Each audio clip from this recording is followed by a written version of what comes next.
Selamat pagi UCC. Semuanya baik? Puji Tuhan. Saya rasanya belum lama ada di sini. Apakah ini firasat bahwa saya harus pindah ke Bandung? Jangan ada yang mendoakan ya. Saya masih suka Jakarta soalnya. Oke, hari ini mari siapkan hati kita untuk belajar firman Tuhan. Saya berdoa supaya apa yang kita pelajari bersama-sama akan menolong kita dan juga menolong orang-orang sekitar kita. Di UCC, kita semua sedang belajar soal man of wisdom, man and woman of wisdom. Betul, punya hikmat itu penting sekali. Seperti tadi ayat yang sangat luar biasa yang di-sharingkan oleh Ibu Ratna ya.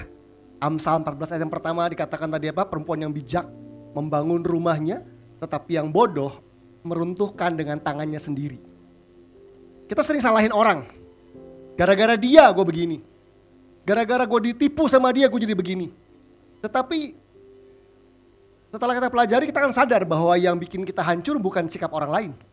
Tapi responnya kita. Makanya dibilang bahwa yang menjatuhkan kita, yang merobohkan kita, hancurin kita adalah tangan kita sendiri. Nah hari ini saya tertarik untuk membahas satu topik yang setahu saya cukup jarang dibahas di gereja secara spesifik. Hari ini saya ingin bahas satu tema tentang fitnah. Saya beri judul Menang Atas Fitnah. Nah, kenapa ini penting?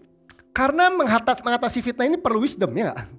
Saya yakin paling tidak Bapak Ibu teman-teman semua pernah sekali difitnah dalam hidupnya. Minimal sekali ya gak sih?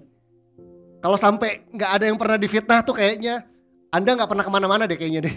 Cuma jaga warung di rumah gitu. Tapi kalau pernah bergaul pasti pernah kena fitnah sekali lah minimal. Fitnahnya juga kadarnya macam-macam ya, ada yang biasa aja gitu, yang kita abaikan juga gak pusing, sampai yang kena mental gitu. Nah saya percaya bahwa orang percaya perlu belajar ini. Dan saya berdoa supaya hari ini pesan ini bisa melengkapi kita semua, terutama yang lagi difitnah gitu ya. Atau yang lagi menemani orang difitnah gitu ya, siapa tahu pasangannya lagi difitnah, orang tuanya lagi difitnah, nah siapa tahu ini bisa jadi masukan buat kita. Dan mungkin juga hari ini kalau kita bilang, saya lagi gak difitnah nih, siapa tahu bulan depan difitnah ya kan. Paling gak siap-siap dulu begitu. Kita jangan gegabah selama kita punya temen, apalagi yang temennya banyak. Gak semua teman banyak itu temennya baik ya gak sih. Banyak teman-teman kita yang hari ini katanya baik, ternyata mereka lah yang mau fitnah kita. Yuk sama-sama kita buka Alkitab kita. Dari Kejadian pasal yang ke-39. Nah kali ini yang ini gak ada di slide Bapak Ibu karena panjang. Saya mau kita buka Alkitab kita di handphone kita atau di Alkitab buku yang kita bawa untuk membaca kisah ini. Kejadian 39 ayat yang pertama sampai dengan ayat yang ke-20. Judul perikopnya adalah Yusuf di rumah Potifar. Adapun Yusuf telah dibawa ke Mesir. Dan Potifar seorang Mesir, pegawai istana Firaun, kepala pengawal raja, membeli dia dari tangan orang Ismail yang telah membawa dia ke situ. Tetapi Tuhan menyertai Yusuf sehingga ia menjadi seorang yang selalu berhasil. Katakan sama-sama selalu berhasil. Dalam pekerjaannya maka tinggallah ia di rumah tuannya orang Mesir itu. Oke, nanti kita lanjut lagi untuk bahas ayat yang ketiga. Tetapi coba kita bahas dulu ayat yang pertama dan kedua. Seperti yang kita tahu, Bapak Ibu teman-teman semua, Yusuf adalah anak dari Yakub. Atau tepatnya Yusuf adalah anak kesayangan Yakub. Dia punya 10 kakak yang tidak suka dengan dia. Dan singkat cerita karena kakaknya gak suka dengan Yusuf, Yusuf si anak manja, Yusuf si anak kesayangan ini dikerjain. Bukan cuma dikerjain, dia dibuang ke sumur kering. Tetapi ketika Yusuf dibuang ke sumur kering, kakaknya berpikiran, jangan dibuang kalau gitu. Gimana kalau kita bantu dia, kita naikin dia, terus kita jual dia ke orang Ismail gitu ya. Jadi Bapak Ibu, kalau ada orang yang ngangkat kita, belum tentu mau tolong kita. Itu pelajaran pertama ya. Gak semua orang yang angkat Anda untuk menolong Anda. Kadang-kadang orang ngangkat Anda untuk jual Anda gitu kan maksudnya kan. Jadi jangan GR ya kalau ada orang yang ngangkat kita ya. Karena dalam case-nya Yusuf dia diangkat untuk dijual gitu. Nah, ternyata dan akhirnya Yusuf end up di tempat yang salah kan. Di tempat yang dia gak inginkan, dia ada di rumah Potifar. Bukan sebagai anak kesayangan lagi, sebagai budak. Dia sebagai slave di situ, sebagai orang yang tadinya mungkin dia bangun siang gak apa-apa gitu. Dia anak kesayangan, makan semua enak, baju enak. Tiba-tiba dia harus kerja keras. Dia budak. Dia hamba. Di tangan seorang kepala pengawal raja yang namanya Potifar. Dan yang hebat adalah di ayat yang kedua dikatakan apa? Tetapi Tuhan menyertai Yusuf gitu ya. Dan efek dari penyertaan Tuhan dikatakan bahwa ia menjadi orang yang selalu berhasil. Selalu sukses. Dia hamba loh. Dia hamba loh ini. Dia tempatnya di tempat yang salah. Kita sering komplain bahwa gue gak betah nih kerja di sini. Ini tempat yang salah buat gue. Kalau keadaan memang menggiring Anda ke situ, jadilah hamba yang disertai Tuhan. Jadilah budak. Kalau Anda menganggap diri Anda budak korporat hari ini gitu ya. Jadilah budak korporat yang disertai Tuhan. Karena budak yang disertai Tuhan itu berbeda. Dan itu yang terjadi dengan Yusuf kan. Dikatakan bahwa ia selalu berhasil dalam pekerjaannya. Dan ayat yang ketiga, coba kita lihat. Ayat yang ketiga dikatakan bahwa setelah dilihat oleh tuannya. Siapa bilang apa yang Anda buat gak dilihat orang? Siapa bilang kalau kita disertai Tuhan, orang dunia gak lihat kita? Potifar lihat bahwa Yusuf disertai Tuhan dan selalu berhasil dalam pekerjaannya. Setelah dilihat oleh tuannya bahwa Yusuf disertai Tuhan dan bahwa Tuhan membuat berhasil segala sesuatu yang dikerjakannya, maka Yusuf mendapat kasih tuannya dan ia boleh melayani dia. Dan kepada Yusuf diberikannya kuasa atas rumahnya dan segala miliknya diserahkannya kepada kekuasaan Yusuf.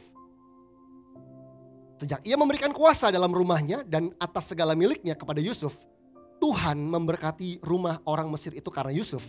Sehingga berkat Tuhan ada atas segala miliknya baik yang di rumah maupun yang di ladang. Bapak Ibu teman-teman semua, Potifar ternyata gak bodoh. Dia tahu betul bahwa hamba yang satu ini beda. Pria yang satu ini beda. Dia disertai Tuhan dan Tuhan membuat berhasil segala pekerjaannya. Dia gak bodoh, makanya diangkat. Dipercaya lebih, diangkat, dipromosi, dikasih wewenang. Dan terbukti satu hal yang cerdas dari Potifar adalah karena Yusuf, rumahnya Potifar juga diberkati Tuhan. Padahal Potifar bukan anak Tuhan gitu kan. Dan dikatakan dengan jelas bahwa, dikatakan apa tadi? Tuhan memberkati rumah orang Mesir itu karena Yusuf. Wow, menarik ya. Nah, gak berhenti di situ ceritanya. Kita lihat ayat yang ke-6. Segala miliknya diserahkannya pada kekuasaan Yusuf dan dengan bantuan Yusuf, ia tidak usah lagi mengatur apa-apapun selain dari makanannya sendiri. Adapun Yusuf itu manis sikapnya dan elok parasnya. Ayat yang ke-7. Selang beberapa waktu, istri tuannya memandang Yusuf dengan birahi. Lalu katanya, marilah tidur dengan aku. Tetapi Yusuf menolak dan berkata kepada istri tuannya, dengan bantuanku, tuanku itu tidak lagi mengatur apa yang ada di rumah ini. Dan ia telah menyerahkan segala miliknya pada kekuasaanku. Bahkan di rumah ini ia tidak lebih besar kuasanya daripadaku. Dan tiada yang tidak diserahkannya kepadaku selain daripada engkau. Engkau istrinya. Bagaimanakah mungkin aku melakukan kejahatan yang besar ini dan berbuat dosa terhadap Allah? Walaupun dari hari perempuan itu membujuk Yusuf, Yusuf tidak mendengarkan bujukannya itu untuk tidur di sisinya dan bersetubuh dengan dia. Itu artinya Yusuf punya prinsip, ya. Karena dari hari ke hari dia dibujuk, dia dirayu, dia digoda. Ayat ke-11. Pada suatu hari masuklah Yusuf ke dalam rumah untuk melakukan pekerjaannya.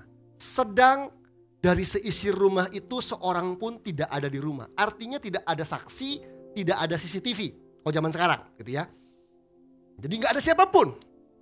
Lalu perempuan itu memegang baju Yusuf sambil berkata, marilah tidur dengan aku. Ini agresif sekali gitu ya.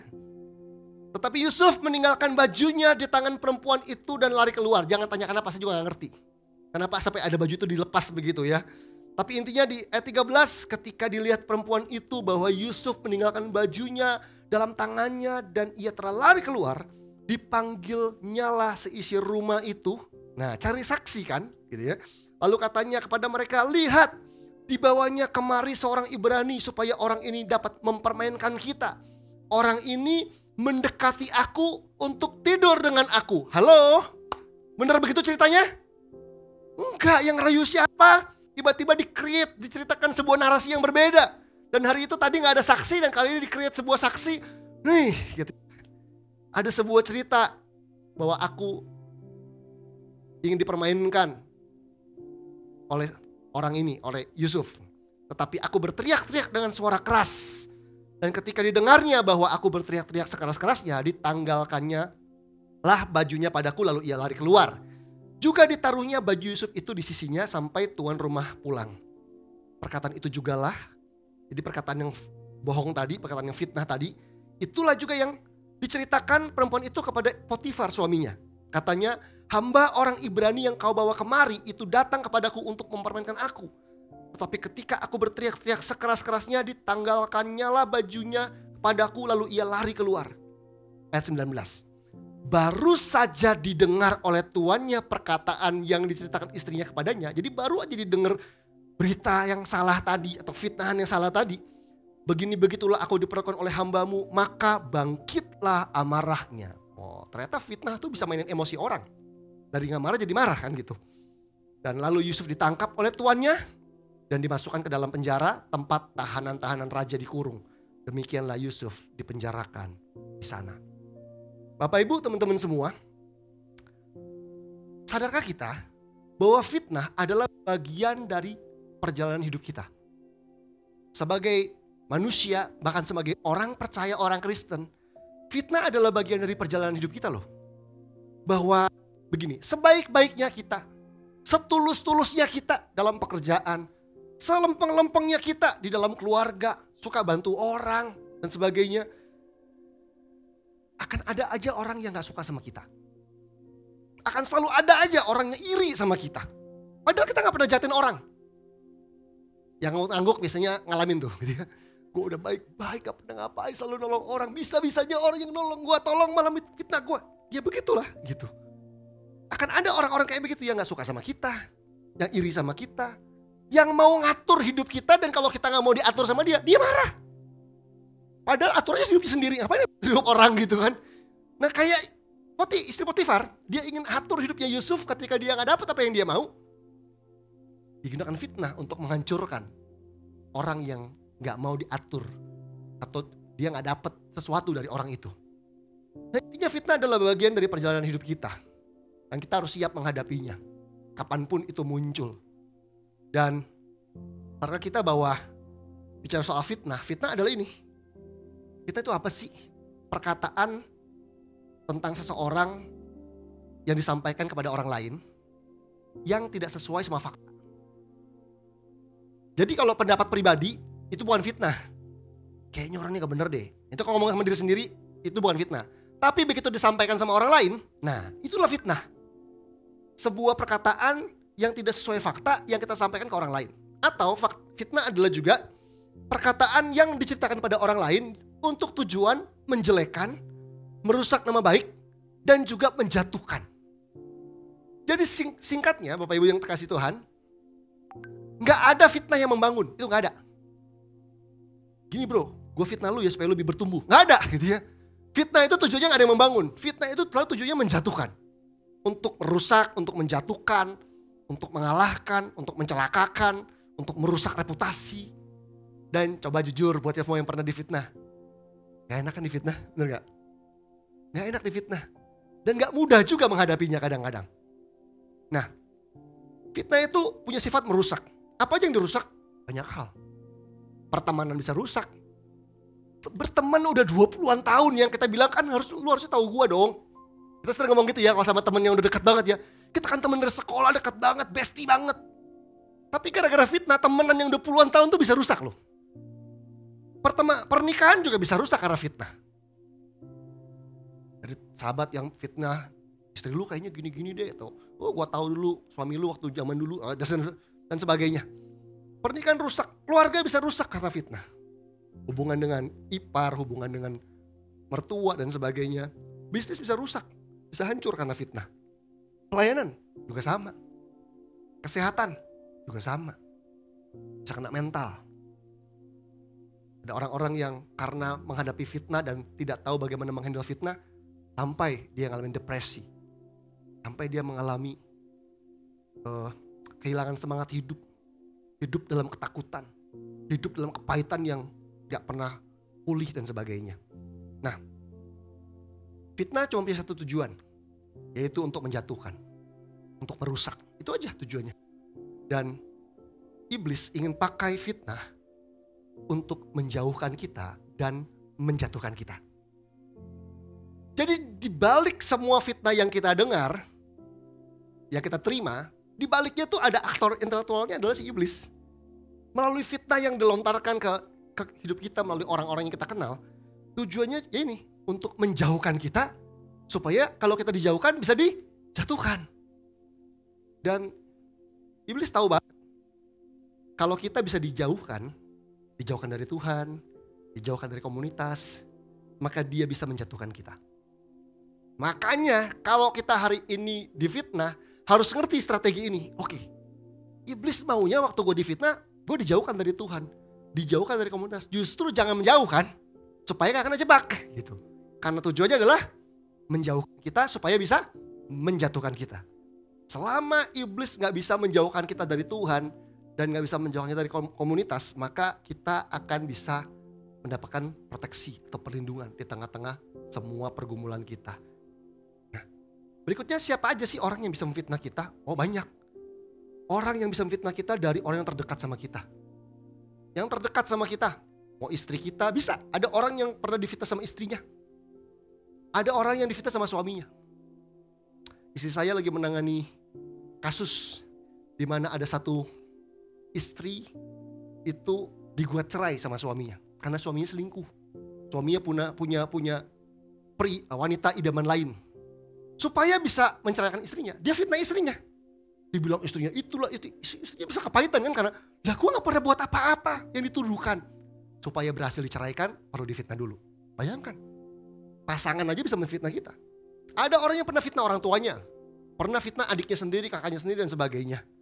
Bahkan saya bertemu dengan beberapa orang yang saya bimbing difitnah sama mentornya atau mentornya difitnah sama orang lain gitu ya. Jadi orang ini difitnah, mentornya tuh percaya tanpa cross check, gembalanya percaya tanpa cross check. Hati-hati kalau kita jadi pemimpin, denger masukan fitnahan tentang orang lain, biasakan cross check. Jangan percaya hoax, jangan percaya berita bohong karena akibatnya sangat mengerikan. Pemimpin-pemimpin muda yang cinta Tuhan terluka, gak kembali ke gereja. Karena apa? Karena pemimpin gak jadi man of wisdom. Saya masih ingat waktu saya pertama kali melayani, baru-baru terjun ke pengembalaan, ada seorang teman saya ingetin saya, lu kalau jadi pemimpin, jangan jadi pemimpin yang kupingnya tipis ya. Tau kuping tipis ya Bapak Ibu ya teman-teman ya. Gampang percayaan gitu. Karena orang yang bodoh, orang yang gak bijak adalah orang yang mudah percaya segala perkataan. Cross check pastikan. Kalau sampai kita belum bisa cross check, ya di hold aja, jangan disampaikan lagi. Disimpan aja gitu. Jadi siapa yang bisa memfitnah kita? Orang yang terdekat sama kita. Berikutnya orang yang pernah dekat sama kita. Nah, mantan nih. Gak semua mantan tuh mantan terindah. Mantan karyawan, mantan partner bisnis kan. Dia kayak gue gak tahu aja, dulu gue pernah kerja sama dia gitu kan. Oh dia tuh gini. Orang kalau udah mantan tuh gak semua baik. Walaupun ada mantan yang baik ya. Yang pernah jadi leader UCC terus udah keluar. Ada yang masih baik mungkin ya. Tapi juga ada yang UCC gitu kan. Mantan tuh ada aja. Orang yang pernah dekat bisa memfitnah kita. Orang yang sok dekat juga bisa. Kenal doang padahal, dekat juga enggak. Tapi kayak sok tahu aja, gue tahu tuh dia pasti begini ya. Sampai orang yang gak pernah dekat aja bisa memfitnah kita. Jadi komplit nih kalau ngomongin fitnah. Dari orang yang terdekat, yang pernah dekat, yang sok dekat, yang gak pernah dekat, itu bisa memfitnah kita. Nah, so apa yang harus saya lakukan kalau saya difitnah? Nah, itu kan paling penting. Nah, dengan cepat aja Bapak Ibu, ini ada beberapa hal yang kita bisa lakukan waktu kita difitnah. Yang pertama udah pasti, yang namanya forgive, mengampuni. Jadi begini, fitnahan itu kan panjang skenarionya ya. Gak selesai dalam satu pukulan, gak selesai dalam satu hari. Tapi ketika kita tahu kita difitnah, milikilah komitmen untuk mengampuni. Meskipun belum jelas siapa orangnya. Kita kan dengar berita kan, wih katanya gue difitnah. Pakai uang gereja atau pakai uang perusahaan, korupsi dan sebagainya. Kan yang kita dengar itu belum tentu sumbernya loh. Ini belum bisa jadi orang ketiga atau orang keempat nyambung-nyambungnya. Jadi sebelum kita tahu siapa orang yang memulainya sekalipun, milikilah komitmen untuk mengampuni. Karena pengampunan itu sebuah komitmen untuk kita pulih dan sembuh. Karena fitnah itu selalu melukai kita. Terluka itu gak dosa, tapi tidak mengampuni itu dosa. Ya gak? Terluka itu gak ada yang bisa mencegah kok. Dengar fitnah terus terluka, sedih, marah, terluka. Itu gak dosa. Tapi begitu kita bilang, gue gak mau ngampunin, itu dosa. Kenapa? Karena pengampunan itu perintah. Kalau Yesus bilang kamu harus mengampuni dan kita nggak mau mengampuni, artinya kita ngelawan perintah. That's why dosa dong. Terluka itu nggak dosa, tetapi tidak mengampuni itu dosa. That's why begitu kita tahu kita difitnah, wah gitu ya, mulai merah mukanya, nada bicara mulai tinggi. Yuk putuskan untuk mengampuni, putuskan untuk mengampuni, dan lihat pengalaman kita difitnah ini sebagai proses pembentukan Tuhan untuk memurnikan kita, untuk membawa kita bertumbuh, untuk membawa kita berbuah. Putuskan untuk mengampuni. Dan saya percaya pengampunan itu pekerjaan Roh Kudus. Amin. Saya ingat Pastor Jonathan Patiasina pernah bilang begini. Pengampunan itu bukan soal gampang atau susah, tetapi tidak mungkin tanpa pertolongan Roh Kudus. Jadi kalau kita bilang, aku gak bisa, aku suruh merasa pengampunan itu sulit. Pastor gak pernah sih di sepatu saya. Betul, mungkin gak pernah mengalami kejadian yang sama. Tetapi saya ingat banget, mentor saya pernah bilang begini. Yes, mengampuni itu sulit. Tapi ingat, sulit bukan berarti gak bisa. Karena Roh Kudus yang bantu kita dari dalam untuk bisa mengampuni sekeji apapun fitnah yang kita alami. Apalagi kalau fitnah itu datang dari orang-orang yang kita sayang, orang-orang yang dekat dengan kita, orang-orang yang kita percaya, orang-orang yang kita mikir negatif aja gak pernah sama dia, tapi dia tiba-tiba bisa lontarkan fitnah yang jahat tentang kita mungkin. Nah itu yang pertama adalah keputusan untuk mengampuni. Yang berikutnya adalah ini Bapak Ibu, make it clear. Ketika Anda difitnah, make it clear. Sesuatu yang gak clear tuh akan sulit dihadapi. Make it clear, pertama begini, make it clear tuh gini. Pertama clear dulu. Kalau Anda difitnah, clear dulu. Anda melakukannya atau tidak. Misalnya dibilang nih, ih dia korupsi loh. Atau ih dia suka main cewek loh. Atau dia selingkuh loh. Make it clear. Saya benar melakukannya gak? Karena kalau kita benar melakukannya, itu bukan fitnah dong. Anda dituduh korupsi, tapi Anda korupsi. Itu bukan fitnah. Walaupun menyebarkannya juga gak baik gitu kan. Kenapa ini penting? Karena gini, kalau Anda tahu Anda tidak melakukannya, Anda punya keberanian. Anda punya kepercayaan diri untuk menghadapi fitnah. Tapi kalau Anda melakukannya, Anda jadi gak pede. Nanti akhirnya endingnya adalah fitnah lawan fitnah. Difitnah balik. Percuma. Make it clear dulu. Nah kalau Anda bilang, gue difitnah korupsi. Ternyata iya, gue juga korupsi. Ya bertobat dong. Tapi kalau bilang, gue gak pernah korupsi. Boro-boro. Duit itu ada di mana juga gue gak pernah tahu. Tapi semua digosipin, gue yang ambil. Make it clear dulu. Oke, saya gak korupsi. Begitu Anda tahu Anda tidak melakukannya, Anda akan punya keberanian. Berikutnya ada gini, make it clear. Siapa orang yang memulai dan menyebarkannya? Karena orang yang kita dengar ngomongin tentang kita, belum tentu dia yang memulai loh. Bisa jadi orang yang memulai fitnah itu mukanya lugu, polos, dan sok baik sama kita. Karena kita gak tahu, kita curhat sama dia. Tahu gak sih, gue difitnah gini. Padahal dia memulainya. Padahal dia banditnya nih. Terus kita kasih dia rahasia lebih banyak lagi. Dia punya bahan buat difitnah lagi kan. Jadi make it clear, jangan buru-buru. Makanya penting untuk tenang kalau difitnah. Karena kita gak pernah tahu nih dalangnya yang mana nih.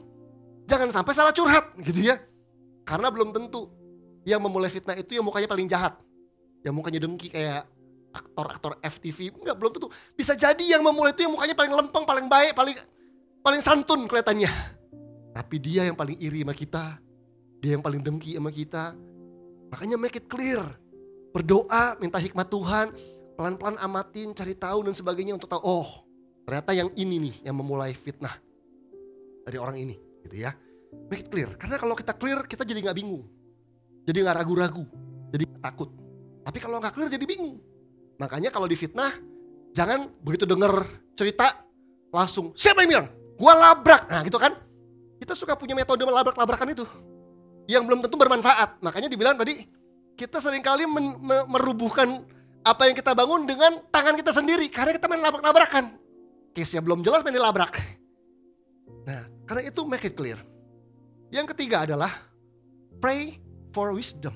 Berdoa minta hikmat. Jadi kita perlu tenang.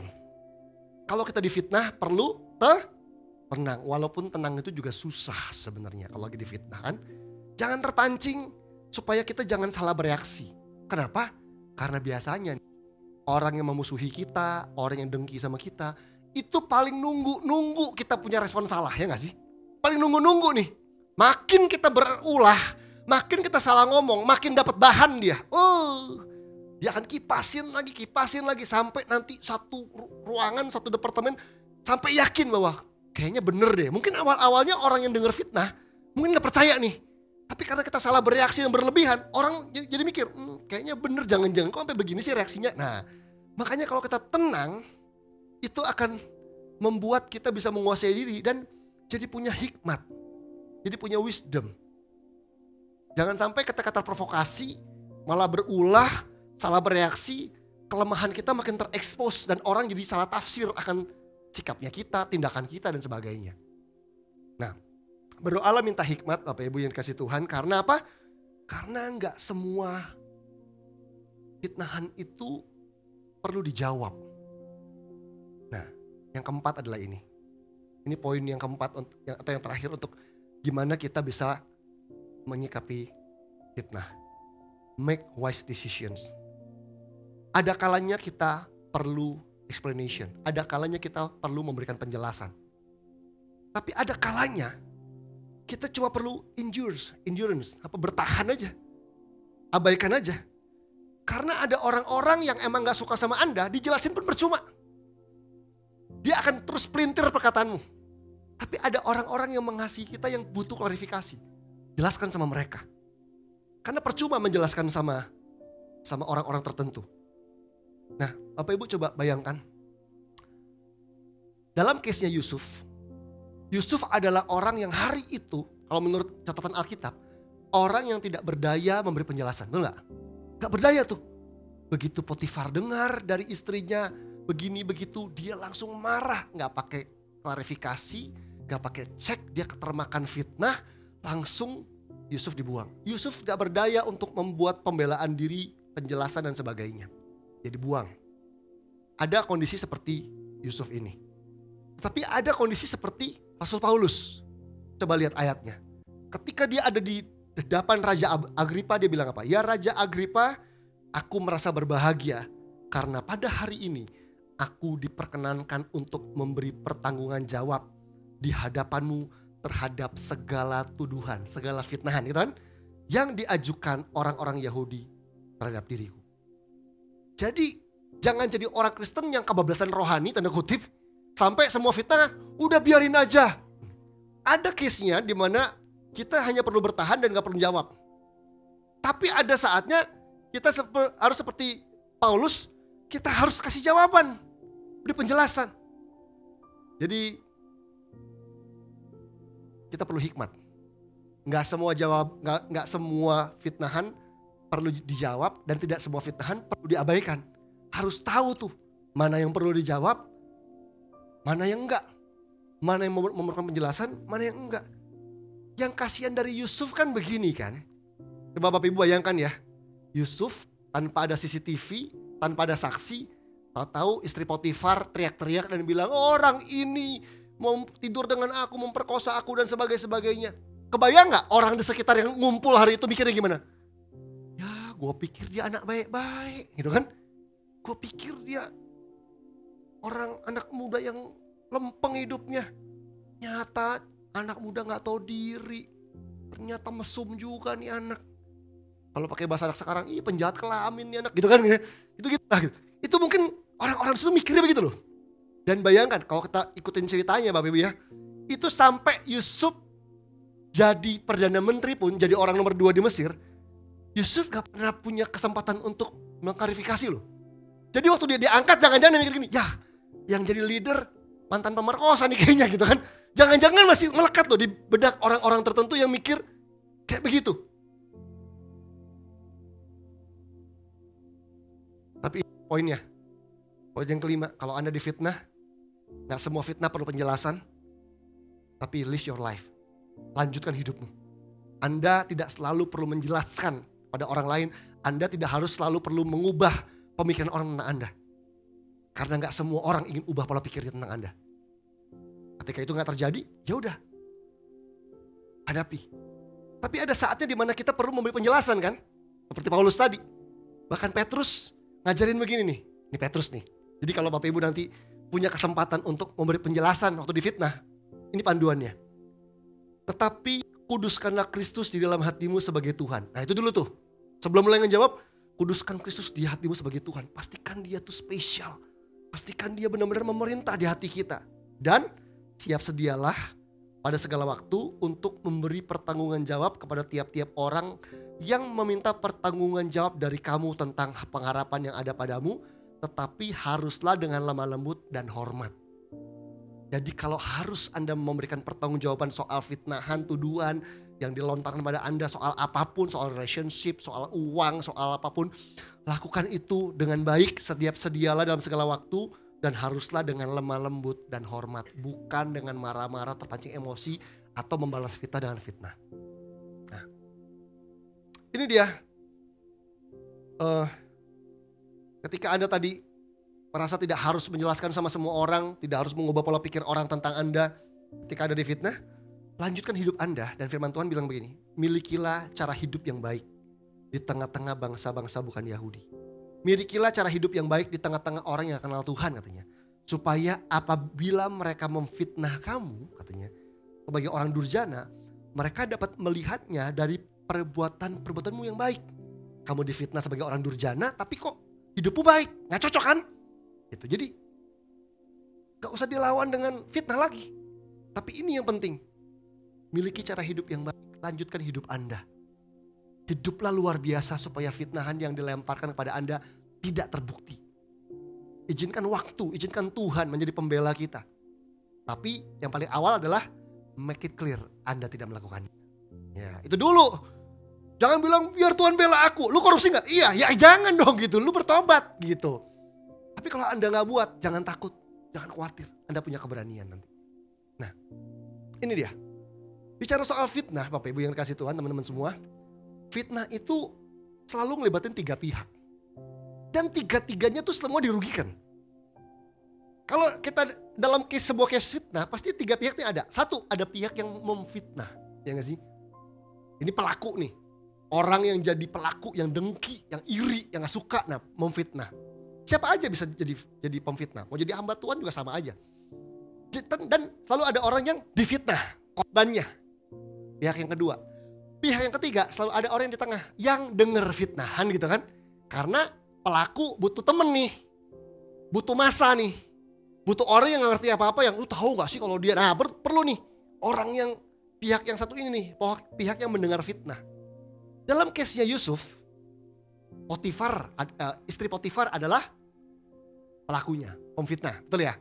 Yusuf adalah yang difitnah. Yang mendengar fitnah, Potifarnya. Tahu gak sih Bapak Ibu, teman-teman semua? 3-tiganya rugi. 3 pihak ini ngalamin kerugian. Kita kan suka mikir kan, oh yang rugi yang difitnah nih. Ya udah jelas lah ya, korban, sakit hati, gak bikin sesuatu, dibilang bikin sesuatu, reputasi rusak, orang menjauh dan sebagainya. Tapi enggak loh, pihak yang lain juga dirugikan.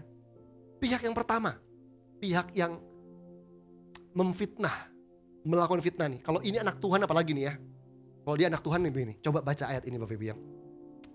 Tuhan, siapa yang boleh menumpang dalam kemahmu? Siapa yang boleh diam di gunungmu yang kudus? Kan kayak lagi gini kan, Tuhan siapa sih yang boleh dekat sama engkau gitu kan.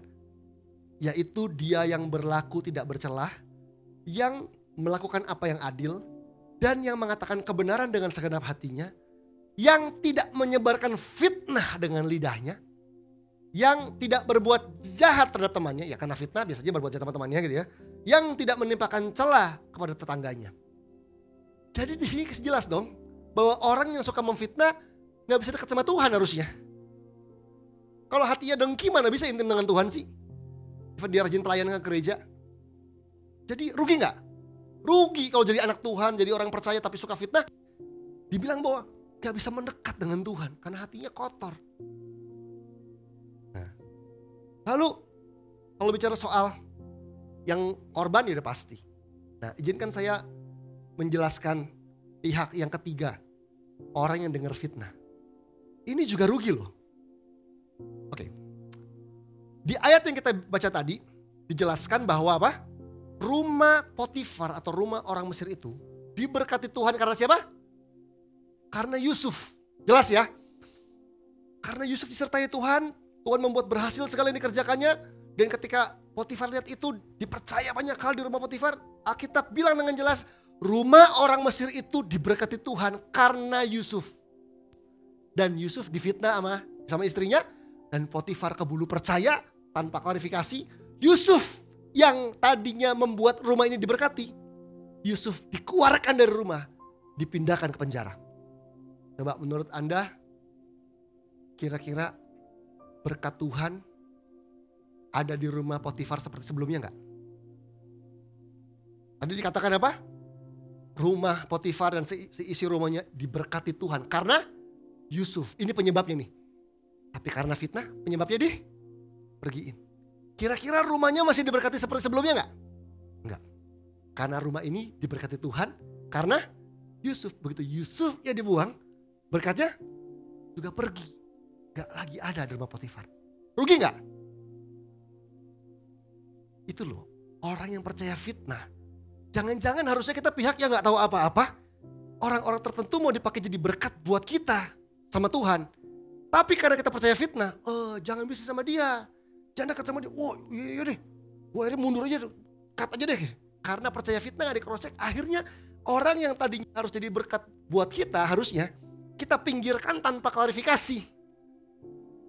Kita yang rugi dong. Potifar mungkin ketika Yusuf diangkat dia ya elah gitu kan. Ini anak muda yang tadinya ada di rumah gue, kenapa dia jadi leadernya ya gitu kan. Hati-hati.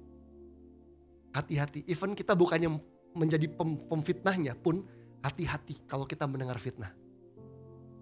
Dan saya mau tutup dengan ini Bapak Ibu teman-teman semua. Ingat kalimat ini. Menyebar fitnah itu jahat. Amin. Tapi percaya fitnah itu bodoh. Tapi meredam fitnah itu bijaksana. Kalau kita jadi orang yang nyebar fitnah itu jahat. Tapi even kita gak nyebarin, kita percaya aja, itu bodoh. Tapi orang yang bijaksana adalah orang yang meredam fitnah. Cek dulu yuk, klarifikasi dulu yuk. Yang disebarin yuk. Jangan-jangan itu gak begitu ceritanya. Yuk kita cek yuk.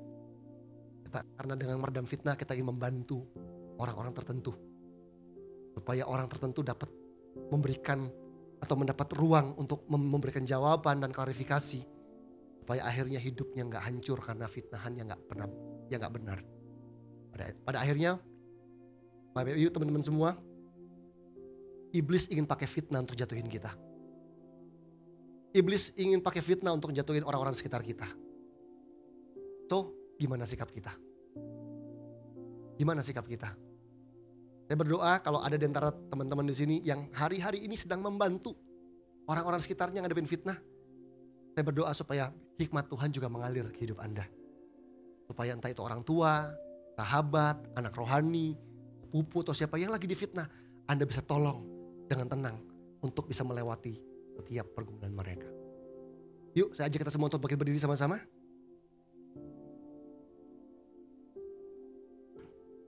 Tuhan Yesus, kalau ada di tempat ini, anak-anak-Mu yang sedang bergumul menghadapi fitnahan. Mungkin ada fitnahan yang bukan baru terjadi Tuhan, mungkin dari tahun-tahun sebelumnya sudah terjadi. Mungkin ada di antara kami yang sedang menghadapi akibat dari fitnahan orang tahun lalu, 2 tahun lalu, 3 tahun lalu. Ada orang-orang yang tadinya dekat dengan kami, percaya dengan kami, berpartner dengan kami, tapi jadi rusak karena fitnahan orang lain. Bapak, aku berdoa biar hari ini anak-anak-Mu diberikan hati mengampuni, hati yang bijaksana, hikmat untuk mengerti bagaimana mereka bisa menghadapi fitnahan yang terjadi.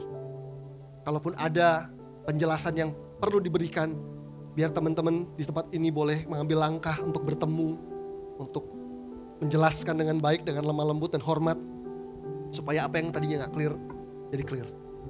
Tapi kalau ada di antara kami yang terpaksa harus menanggung fitnahan tanpa perlu memberikan jawaban, pandangan orang terlanjur rusak, terlanjur jelek dengan kami. Bapak, bukankah Engkau pembela kami yang agung? Engkau adalah Tuhan yang tidak pernah menutup mata. Bahkan untuk kali ini kami harus berani nyatakan bahwa Engkau Allah yang adil. Engkau tahu kalau kami benar dan tidak berbuat apa-apa. Kiranya setiap kebenaran kami akan terbit seperti fajar. Tuhan yang bela kami. Sekalipun waktu kami bertumbuh, berjalan maju, orang-orang tetap berpikiran negatif tentang kami. Kami tidak merasa perlu berkewajiban untuk mengubah pola pikir mereka, Tuhan. Tapi tugas kami adalah terus tangkap kehendak Tuhan. Terus mengerti isi hatimu. Terus berjalan maju. Biar dengan cara hidup yang baik, itu jadi pembelaan terbaik buat kami. Terima kasih Roh Kudus. Jamah kami semua, supaya iblis gak pernah menang atas kami. Tapi justru melalui fitnahan yang terjadi dalam hidup kami, kualitas ilahi dalam kami itu semakin kelihatan. Itu semakin nyata. Kami semakin bijaksana dan berhikmat dalam membangun hubungan, dalam mempercayai orang lain, dalam menceritakan hal-hal yang kami perlu ceritakan dan mana yang juga tak perlu kami ceritakan. Saya percaya dari setiap pengalaman di fitnah, kami akan belajar hal-hal yang luar biasa. Terima kasih Roh Kudus. Kau Allah yang baik, Kau Tuhan yang luar biasa. Engkau bukan hanya memberikan mujizat buat kami hari ini, tapi Engkau juga memberikan kami hikmat untuk mengelola apa yang ada dalam hidup kami dengan baik. Terima kasih Tuhan Yesus, kami mengucap syukur. Dalam nama-Mu yang kudus kami berdoa. Haleluya. Amin. Sedalamnya hatiku Kau pun tahu, dan kasih-Mu tak jauh dalam jiwaku. Di dalam kesesakan, di dalam kemenangan, ku tahu Kau selalu bersamaku. Sama-sama katakan, sedalamnya hatiku Kau pun tahu, dan kasih-Mu tak jauh dalam jiwaku.